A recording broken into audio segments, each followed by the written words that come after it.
Hello students, कैसे हो आप सब। स्टूडेंट्स, प्रीवियस वीडियो में हमने चैप्टर नंबर 14 स्टैटिस्टिक्स की इंट्रोडक्शन और कलेक्शन ऑफ डाटा टॉपिक को कवर किया था। यानी हमने सबसे पहले डाटा को कलेक्ट किया था। अब जो सेकंड स्टेप आता है student, that is presentation of data, यानी डाटा को कैसे प्रेजेंट किया जाएगा, तो वो हम करेंगे आज इस वीडियो में। तो चलिए स्टार्ट करते हैं प्रेजेंटेशन ऑफ डाटा। तो स्टूडेंट, जैसे ही हम अपना work related to collection of data खत्म करते हैं, यानी अगर हमें कोई वर्क करना है, कोई स्टडी करनी है, तो हमने उसमें सबसे पहले डाटा को कलेक्ट किया, ठीक है। तो जैसे ही हम डाटा को कलेक्ट करते हैं तो हमें क्या करना पड़ता है स्टूडेंट्स, उस जो इन्फॉर्मेशन या जो डाटा हमने कलेक्ट किया है उसे प्रेजेंट करना पड़ता है, ठीक है। यानी हम डाटा को प्रेजेंट करते हैं एक मीनिंगफुल तरीके में, ठीक है। Meaningful, easily understandable, easily understood, ठीक है। इस तरह से हमें उसको प्रेजेंट करना पड़ता है डाटा को, कि डाटा को देखते ही हमें उसके फीचर्स पता चल जाए कि ये डाटा किसके बारे में। फॉर एग्जांपल, अगर आपको बोला जाए कि क्लास में अगर 40 स्टूडेंट्स हैं तो उनके हर स्टूडेंट के कितने कितने मार्क्स एग्जाम में, कितने कितने परसेंटेज है, मतलब उस डाटा को हमें इस तरह से प्रेजेंट करना है कि डाटा को देखते ही समझ आ जाए वो उसके फीचर्स क्या हैं डाटा के, और डाटा को मीनिंगफुल और इजीली अंडरस्टूड फॉर्म में प्रेजेंट करना, ठीक है। तो हम इसे स्टार्ट करते हैं कि हम कुछ एग्जांपल्स करेंगे और एग्जांपल्स के साथ साथ हम देखेंगे कि डाटा को कैसे कैसे प्रेजेंट किया जा सकता है। तो सबसे पहले स्टूडेंट्स, आपको मार्क्स दिए हुए हैं मैथमेटिक्स के 10 स्टूडेंट्स की, ठीक है। एग्जाम्पल नंबर 1 कर रहे हैं हम। एग्जाम्पल नंबर 1 है 10 स्टूडेंट्स हैं क्लास के और उसके मैथमेटिक्स के मार्क्स दिए हुए हैं 55, 36, 95, 73, 60, 42, 25, 78, 75 एंड 62। तो 1 2 3 4 5 6 7 8 9 10, तो 10 स्टूडेंट्स के ये मार्क्स दिए हुए हैं, ठीक है। क्लास में मैथमेटिक्स का टेस्ट हुआ था तो ये इसमें मार्क्स, गिवन मार्क्स हैं। तो स्टूडेंट, ये जो अभी डाटा जिस फॉर्म में है ना, इसे बोला जाता है रॉ डाटा। ये याद रखना, इसे बोला जाता है रॉ डाटा, क्योंकि हमें जैसे ही इंफॉर्मेशन हमने कलेक्ट की है तो जो कलेक्टेड इंफॉर्मेशन होती है उसे बोला जाता है रॉ डाटा, क्योंकि अभी हमने इसको ऑर्गेनाइज नहीं किया। तो अगर स्टूडेंट्स मैं आपको बोलूं कि इसमें से मुझे हाईएस्ट मार्क्स बताओ और लोएस्ट मार्क्स बताओ, तो आप ढूंढोगे कि कौन सा हाईएस्ट है कौन सा लोएस्ट है। तो this is quiet time consuming, यानी ये एक टाइम कंज्यूमिंग प्रोसेस है, क्योंकि आपको टाइम लग रहा है हाईएस्ट मार्क्स ढूंढने में, लोएस्ट मार्क्स ढूंढने में। तो हम क्या करते हैं स्टूडेंट्स, इस काम को थोड़ा सा आसान बनाते हैं। और कैसे बनाते हैं, हम इस डाटा को असेंडिंग ऑर्डर या फिर डिसेंडिंग ऑर्डर में अरेंज कर लेते हैं, या तो असेंडिंग ऑर्डर या डिसेंडिंग ऑर्डर, कोई भी ऑर्डर में अरेंज कर लेते हैं। तो फॉर एग्जाम्पल, मैंने असेंडिंग ऑर्डर में अरेंज किया 25, देन 36, देन 42, then 55, then 60, 62, 73, 75, 78, 95, 1 2 3 4 5 6 7 8 9 10। अब मैंने इसे असेंडिंग ऑर्डर में लगा दिया, अरेंज कर लिया, ठीक है, डाटा को। अब स्टूडेंट, आप बता सकते हो आसानी से कि लोएस्ट मार्क्स किसके और हाईएस्ट मार्क्स किसके हैं। तो आप कहोगे ma'am yes, we can easily see that 25 is the lowest marks and 95 is the highest marks, ठीक है। तो अब ये आपने इजीली बता दिया। अब स्टूडेंट्स, जो हाईएस्ट मार्क्स और लोएस्ट मार्क्स का डिफरेंस होता है उसे बोला जाता है range, range of data. Range of data क्या होती है students, highest marks minus lowest marks, ठीक है। तो इसे हम इस तरह से रेंज निकाल सकते हैं। तो इस जो क्लास की रेंज है वो क्या है, 95 माइनस 25 दैट इज 70, यानी इस क्लास में जो स्टूडेंट्स के मैथमेटिक्स में मार्क्स थे उसकी रेंज क्या है, highest minus lowest that is 70, ठीक है। तो यहां से हमने डाटा को असेंडिंग डिसेंडिंग ऑर्डर में लगाया और वहां से हमें जो चाहिए था इन्फॉर्मेशन वो हमने ले ली कि हाईएस्ट मार्क्स किसके हैं, लोएस्ट मार्क्स किसके हैं, रेंज क्या है इस डाटा की, तो वो हमने वहां से इकट्ठा कर ली। बट स्टूडेंट्स, अगर यही इंफॉर्मेशन आपको 10 स्टूडेंट्स की बजाय 30 स्टूडेंट्स की कलेक्ट करनी हो, फिर आप कैसे करोगे? तो वो हम करते हैं नेक्स्ट एग्जाम्पल से। अगर यही आपके पास 10 स्टूडेंट्स की बजाय 30 स्टूडेंट्स का डाटा है, मतलब एक क्लास के स्टूडेंट हैं, 100 में से उसके मार्क्स आए हुए हैं और वो स्टूडेंट्स कितने हैं? 30। तो 30 स्टूडेंट्स के मार्क्स हमारे पास फॉर एग्जांपल गिवन है। ठीक है, मैं आपको दिखा देती हूँ यहाँ पे इस तरह से। ये 30 स्टूडेंट्स के मार्क्स जो हैं एग्जाम्पल नंबर 2 में ये गिवन है। ठीक है, तो इस तरह से मार्क्स गिवन है। अब उसने बोला है कि यहाँ पर एक नया आपको टर्म देखने को मिलेगी, यानी इसमें जो नंबर्स है ना, वो कुछ नंबर्स रिपीट हो रही है। मतलब 10 जो है वो मे बी 2 या 3 स्टूडेंट के नंबर होंगे। ठीक है, 40 मार्क्स जो है वो 4 स्टूडेंट्स के हैं। ठीक है, और 50 मार्क्स है वो 3 स्टूडेंट्स के हैं। तो स्टूडेंट्स, जब कोई डाटा में कोई particular value number of times repeat होती है, नंबर ऑफ टाइम्स आती है, उसे बोला जाता है फ्रीक्वेंसी। तो मैं यहाँ पर आपको सबसे पहले फ्रीक्वेंसी के बारे में बता रही हूँ, यानी frequency of a particular value, particular data value is the number of times the data value occurs। ठीक है, यानी कोई डाटा वैल्यू किसी भी डाटा में कितने टाइम्स आ रही है उसे बोला जाता है फ्रीक्वेंसी। तो यहाँ पर स्टूडेंट्स, अगर आपको डाटा लार्ज अमाउंट में दिया हुआ है, यानी आपको डाटा जो है आपका वो उसका साइज लार्ज है, लार्ज साइज का डाटा है, तो हम उसे कैसे रिप्रेजेंट करेंगे? फ्रीक्वेंसी की हेल्प से प्रेजेंट करेंगे। ठीक है, कैसे? अब हम स्टार्ट करते हैं।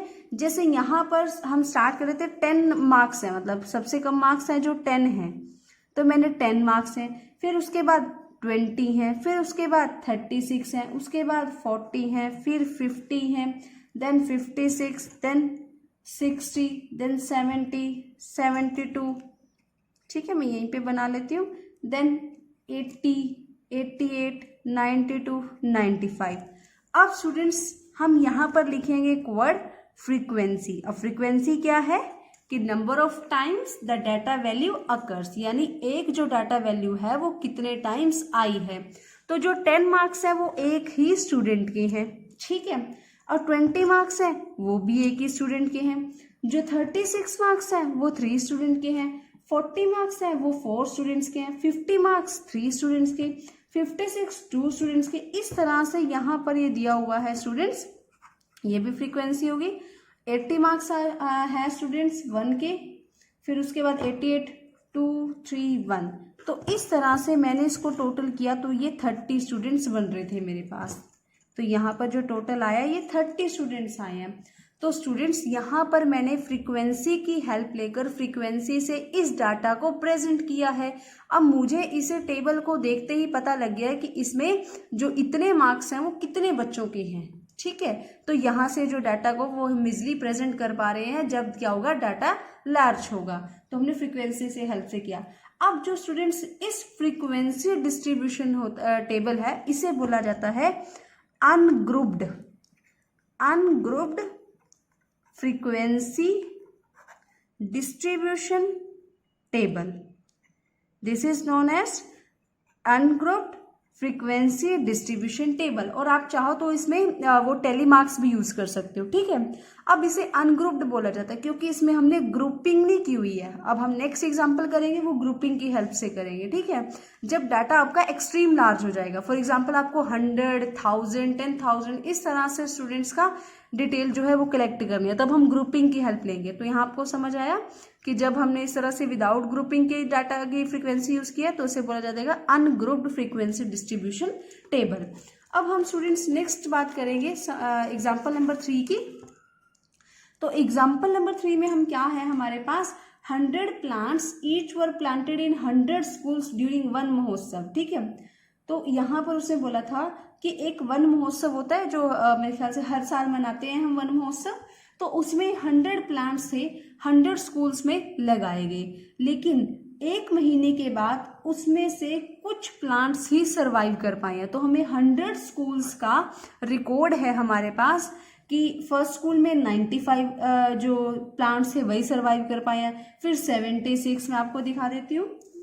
ठीक है, ये इस तरह से गिवन है स्टूडेंट्स, इस तरह से। ठीक है, तो ये जो है डाटा है, ठीक है, ये यहाँ पर 100 प्लांट्स के बारे दिया हो कि फर्स्ट स्कूल में 95 सर्वाइव कर पाए हैं, सेकंड स्कूल में 76, 75, इस तरह से ये 100 स्कूल का प्लांट्स का डाटा गिवन है हमें। तो हमें यहाँ पर इसे देखना है, इसे हमें प्रेजेंट करना है उसमें।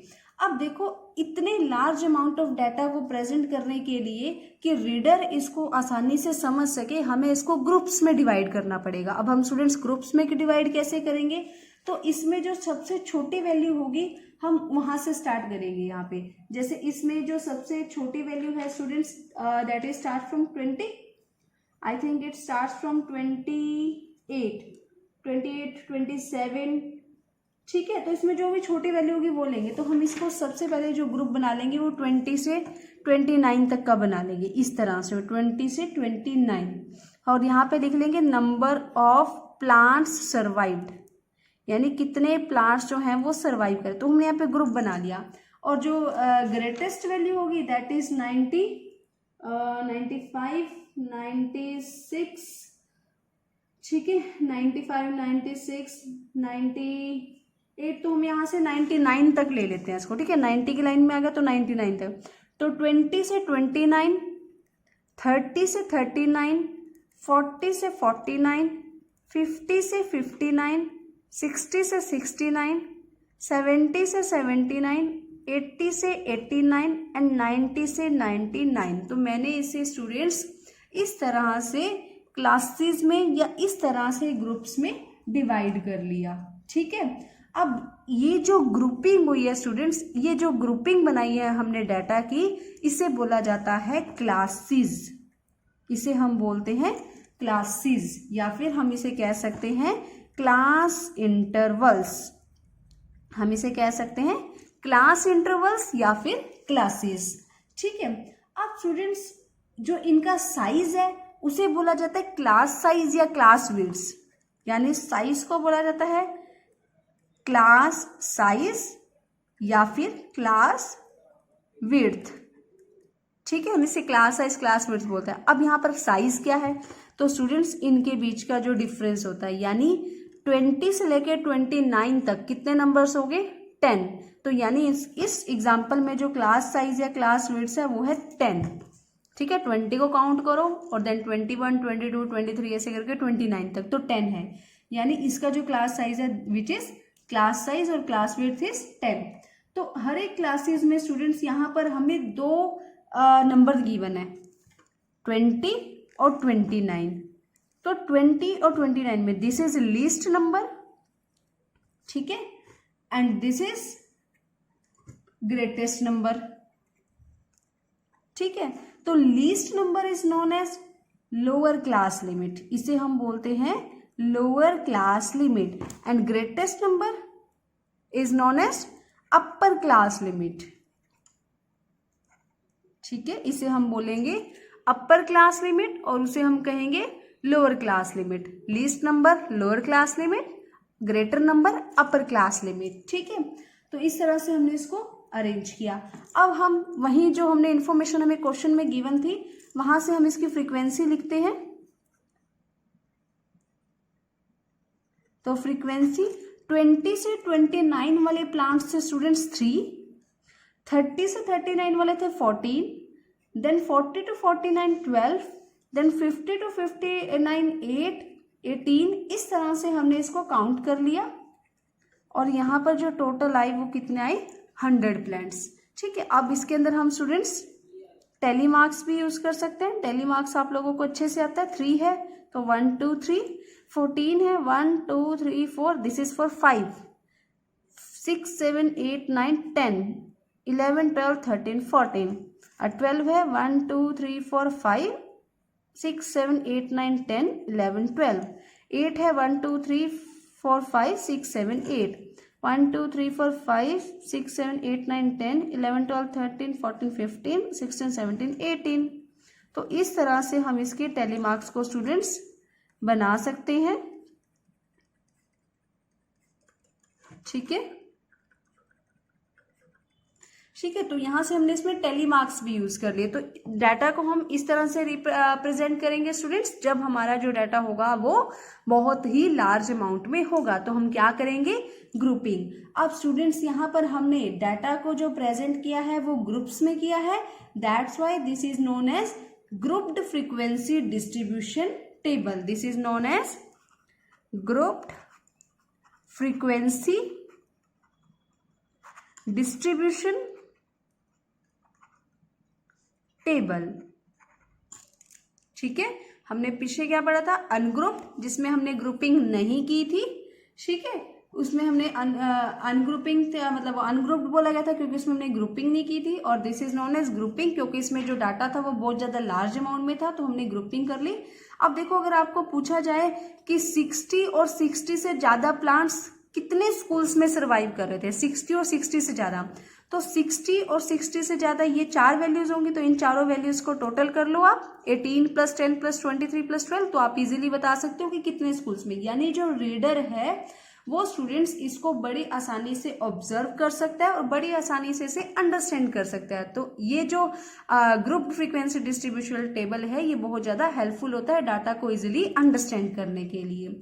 और स्टूडेंट्स इसमें एक और बात बता दूं, जो क्लासेस हैं वो नॉन ओवरलैपिंग होगी। ओवरलैपिंग का मतलब है अगर 20 to 29 है तो यहाँ पे 29 नहीं होना चाहिए, 29 29 39 39 ओवरलैप नहीं करनी चाहिए, मतलब सेम डिजिट बार बार नहीं आनी चाहिए, क्योंकि अगर वो ओवरलैप करेगी तो हम उसे 2 बार काउंट कर लेंगे। ठीक है, तो 2 बार काउंट हो जाएगी 29 वाले में भी और इसमें भी काउंट हो जाएगी। अगर फॉर एग्जाम्पल यहाँ पे ऐसे होता 29 से 39 तो 29 यहाँ भी है और यहाँ भी है, तो इससे ये ओवरलैपिंग हो जाएगी। ओवरलैपिंग होगी तो आप उस नंबर को काउंट ट्वाइस टाइम्स कर लोगे, मतलब 2 टाइम्स आप उसे काउंट कर लोगे, तो ये आपको इन्फॉर्मेशन करेक्ट प्रोवाइड नहीं करेगा, तो इसलिए ओवरलैप नहीं होना चाहिए। और जो क्लासेस हैं वो आप अपने अकॉर्डिंग सेट कर सकते हो स्टूडेंट्स। आप इसके जो मतलब स्मॉल साइज करके, क्लास साइज स्मॉल करके ज्यादा क्लासेस बना सकते हो, या फिर क्लास साइज ज्यादा करके आप कम क्लास बना सकते हो। तो इस यहाँ पर कोई हार्ड एंड फास्ट रूल नहीं है इस चीज का। ठीक है, सिर्फ ये ध्यान रखना है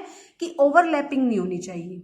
ठीक है, ग्रुप्ड फ्रीक्वेंसी डिस्ट्रीब्यूशन टेबल में ओवरलैपिंग नहीं होनी चाहिए। तो ये हमने आज डिस्कस किया है स्टूडेंट्स, एक फ्रीक्वेंसी से एक हमने डिस्कस किया है कि सिंपल उसको कैसे highest marks lowest marks range कैसे होगी, और अगर हमारे पास जो डाटा है वो मतलब सेम जो नंबर है वो रिपीट हो रहा है तो हम फ्रीक्वेंसी की हेल्प लेते हैं। तो फ्रीक्वेंसी की हेल्प लेने से हमें 2 तरह से टेबल बनाते हैं, या तो अनग्रुप्ड जिसमें हम ग्रुप्स में नहीं डाटा को डिवाइड करते, और एक होता है ग्रुप जिसमें हम डाटा को ग्रुप्स में डिवाइड करते हैं। ठीक है, तो इस तरह से हमने इसे स्टडी किया है। तो स्टूडेंट प्लीज आप लोगों से रिक्वेस्ट है बेसिक्स जरूर अच्छे से क्लियर कीजिएगा, तभी आप लोगों को जो कंसेप्ट क्लैरिटी होगी after then you can do sums very easily. ठीक है, तो आप प्लीज कंसेप्ट जरूर क्लियर कीजिएगा। अब इसका जो एक लास्ट टॉपिक है आई थिंक एक्सरसाइज 14.2 कवर करने के लिए वो अभी हम स्टार्ट करते हैं, और वो हम करेंगे स्टार्ट करते हैं, that is frequency distribution table हमने दोबारा से बनाना है। ठीक है, तो हम स्टार्ट करते हैं।